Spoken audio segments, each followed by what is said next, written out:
Dumaguete, Philippines. The history of Dumaguete City, the capital of Negros Oriental, Philippines, is a rich tapestry woven from pre-colonial antiquity, the turbulence of colonial defense, the peaceful yet transformative dawn of American Protestantism, and the enduring charm of its modern identity as the city of gentle people. Legends and etymological origins. The very name of the city is rooted in a legend born of violent times, giving Dumaguete a paradoxical beginning that contrasts sharply with its present-day moniker.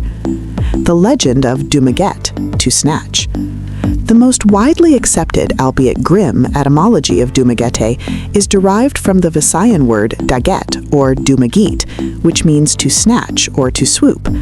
This name was coined by the victims and survivors of the devastating and relentless raids by the Moro pirates from Mindanao and Sulu throughout the 17th and 18th centuries.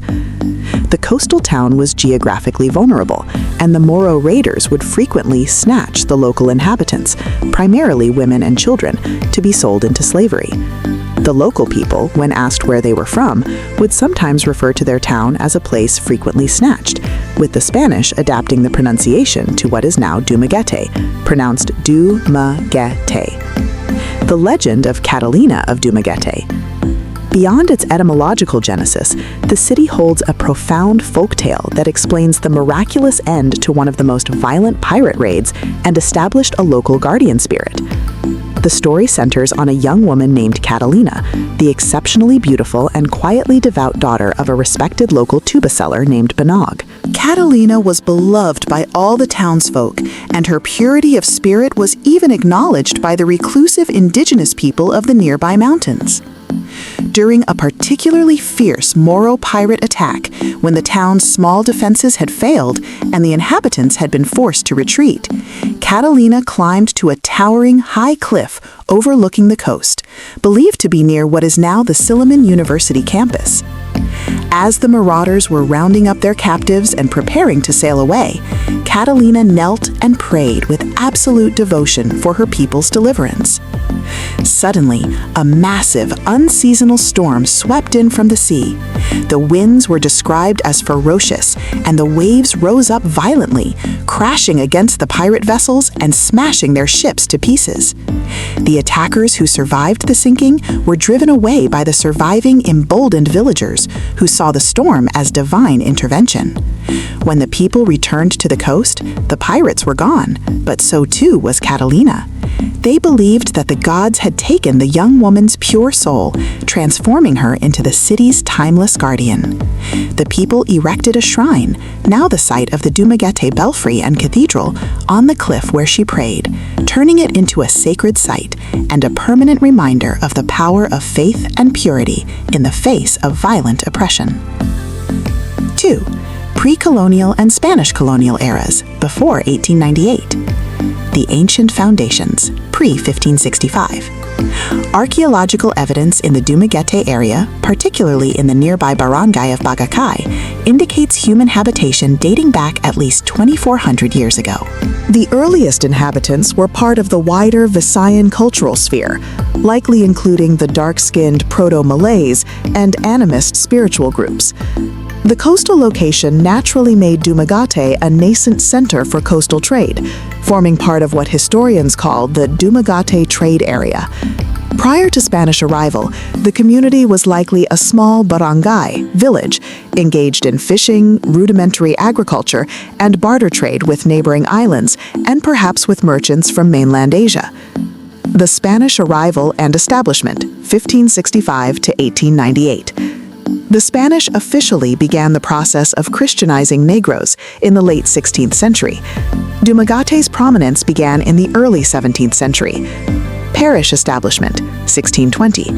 Dumaguete was formally established as an independent parish in 1620, marking the town's administrative and religious beginning in colonial records. Missionary orders. The evangelization of the area was initially undertaken by the Augustinian fathers, but the spiritual administration of Negros Oriental soon passed to the Jesuit missionaries from 1638, and later, most significantly, to the Augustinian Recollets, Recoletos, starting in 1622 and resuming in 1848. The Recoletos would leave an indelible mark on the town's architecture. The Moro crucible and defensive architecture, 17th to 18th centuries.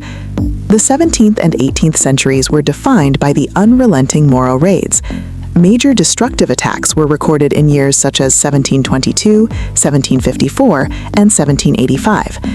This state of siege necessitated the construction of defensive structures around the church complex, which served as the fortified heart of the pueblo, town. The iconic Dumaguete bell tower, the belfry. The enduring symbol of Dumaguete's defensive past is its iconic belfry, bell tower, located adjacent to the St. Catherine of Alexandria Cathedral, a reconstruction of the original church. Construction, 1760s. The bell tower was erected in the 1760s under the supervision of the Recollect Fathers. Its primary function was not solely religious, but military. It served as an elevated watchtower and a powerful defense mechanism. Guardian of the city. Watchmen posted in the tower would scan the horizon. Upon sighting the dreaded Lanong Moro warboats, they would ring the bell to warn the population, allowing villagers to seek shelter in the fortified church or flee to the interior. The belfry is a potent architectural embodiment of the era of Dumaguet. Today, it is regarded as the oldest known bell tower in Negros Island and is a cherished monument of the city's heritage. Third, American and World War II eras, 1998 to 1945. The advent of American rule transformed Dumaguete from a sleepy colonial outpost into a bustling intellectual center, a status that defined its modern character. The dawn of the university town, 1901. The most significant event in Dumaguete's modern history was the establishment of Silliman Institute in 1901 by American Protestant missionaries from the Presbyterian Church. Horace B. Silliman's legacy. The school was named after Dr. Horace Brinsmaid Silliman, a philanthropist from Cohoes, New York, whose donation of $10,000 made the initial project possible. Educational impact. Silliman started as a modest elementary school for boys, but rapidly expanded its curriculum and enrollment, eventually becoming Silliman University, the first Protestant university in the Philippines and the first American university in Asia.